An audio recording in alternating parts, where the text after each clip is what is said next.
All right, here we are in Rosarito, Baja California, Mexico. We are looking for a few things. Number one, we're looking to have fun. Number two, we're looking to stay out of jail. And number three, we're looking for a nice, calm, warm water, tropical beach.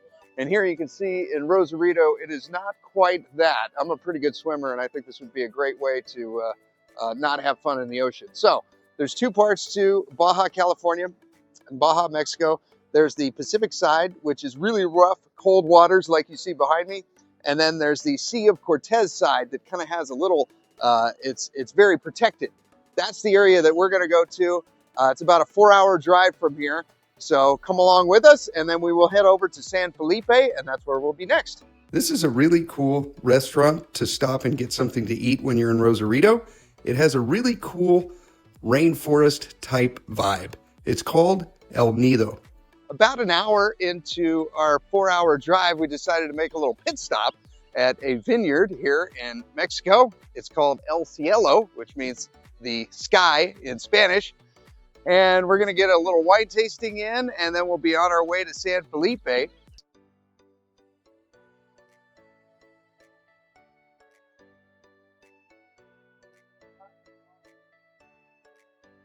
All right, we made it to San Felipe. We're gonna head down to the beach right now, but we stayed at GC Glamping. I would recommend this place. They've got your little self-service bar. They have several options to stay. We stayed in the Yellow Submarine.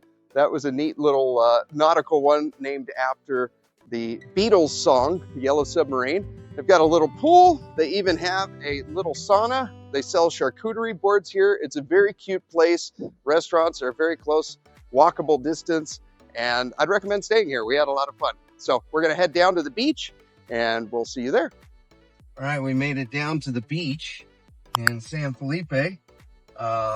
Pretty crowded down here. We're gonna try to find something that's a little bit more chill and relaxed. And see, we got the policia in front of us here, and that's how you stay out of jail, is you drive behind them, not in front. All right, we might have found our first little potential here for goal 3. There's several lots around here that are kind of delineated. We've even seen some sold signs, so we're getting down out off the beaten path and possibly into the first potential. We'll see. Oh, that's an old cactus. Okay, we're about 75, 80 miles south of San Felipe. And so what's interesting about this is they have what they call a whole bunch of Campos camps alongside the road that are right on the beach. So they've got houses for sale, they've got lots for sale. We've gone in, we've taken a look at some of them, but they're completely off grid. So you'll have like a community well that you have to fill up with a water truck, and there's no power grid out here, so everyone's on solar, and you have to basically have a bank of batteries, and you got to go take the water truck, fill it up at the well, and then bring it back to your house and put it in the tank that's on top of your roof so that it's gravity fed, and now you've got water. So not quite what we're looking for, but still going, and we'll see what is south of here. About another 45 miles or so is a town called Gonzaga, and we'll see what we see there. Alrighty, we made it to Luis Gonzaga. Now this place is really cool. You have a hotel right here. This is the only hotel on the beach, and this is owned by the Alfonsinas family. And what's interesting is they lease this whole beach from the government. And then if you look down the beach, you've got maybe 50 homes going down the beach that are by, extranjeros or gringos. Now, the caveat with this is you don't actually own the land and you can't purchase land. What you do is you lease it from this family who leases it from the government. So that comes with its own inherent risks. However, look at what you get. You have this giant open bay, right? And on either side, you've got some rocks where you can go spear fishing. There's no waves here. It's protected. The water's nice. I'd say about 70 degrees, and just very, very peaceful. Just a lot of fun to be here. Very relaxing.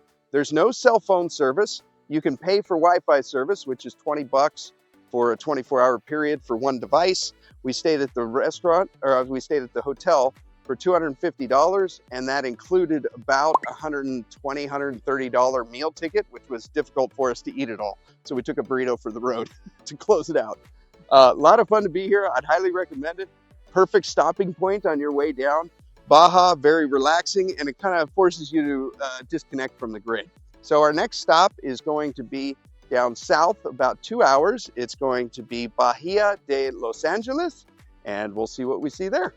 All right, so we're on our way down to Bahia de Los Angeles, and one thing that I didn't account for when driving these roads is, for one, they're very narrow, and number two is there's a lot of potholes everywhere. So driving, case in point, right? You got to kind of dodge the potholes. The lanes are very narrow, and it takes a lot more. There's also a lot of places down here where there's absolutely no cell phone reception. So I didn't plan for that. You know, once you get to your place and you have Wi-Fi, kind of either download or pre-program the maps in there or write down the directions. So plan that when you're making your route. You know, a 6-hour driving day is a long driving day in Mexico. All right, so we were told that it was a beautiful view as you come into Bahia, Los Angeles, and we're just cresting the hill now. And it looks like it is not going to disappoint. Bunch of little islands out there. So we're going to be staying, I believe, in a little hotel called Los Vientos. All right, so we made it down the hill. We found our hotel. We're in Bahia de Los Angeles at the Los Vientos Hotel, which is living up to its name because it's pretty windy right now. So really cool place. Got a pool right behind us. And then behind that, you've got a restaurant that is open from 7 in the morning till 9 at night. You got a bar right on the water, and you can walk down into the ocean, which is like a pool. You're right down over there. You've got a fire pit, and we're going to do a little fire tonight. So stay tuned for that. But love this place a lot. Very chill. We're definitely here in the low season, and I'm told that when August hits, it gets really busy, and the ocean goes from 70 degrees to like 85. So super excited. We're going to go down the coast here and take a look a little bit, but I like this place a lot. Totally recommend it. Alrighty, so we did not do a bonfire last night. It was way too windy for that, but we did get out, and we saw some of the lots. Now you can look down the beach. That's where we went. And you can see the sporadic homes down the beach. There's large areas of land that are available and are for sale. We even met one of the owners that had divided it up into lots. Wasn't exactly what we were looking for. We're looking for a little bit more land, but it is available here. Now it basically goes down to where the last home that you see down there, after that is kind of like a natural reserve. I think it's kind of like a national park. So all of that is unavailable. But there's a lot of land that's available all the way up into here.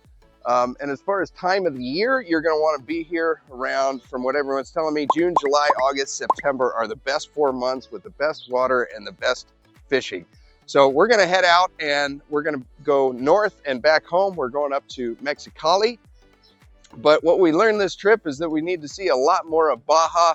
Next trip, we're going to make it down to Laredo and kind of see a little bit more south of Baja California.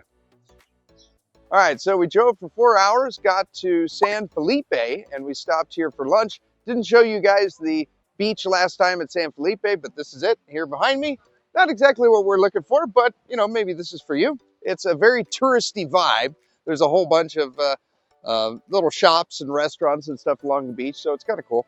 From here, we're going to head 2 hours north to Mexicali. Some things we learned about border crossing is you want to cross south into Mexico on the Tecate border crossing, and you want to leave Mexico on the Mexicali crossing, but on the east border crossing. Alrighty, this is our first time doing a travel vlog like this. We travel about once a month or so. If you want to see more of these, let us know in the comments below. Thank you guys for tuning in. You have yourself a great rest of the day, and we will talk to you next time.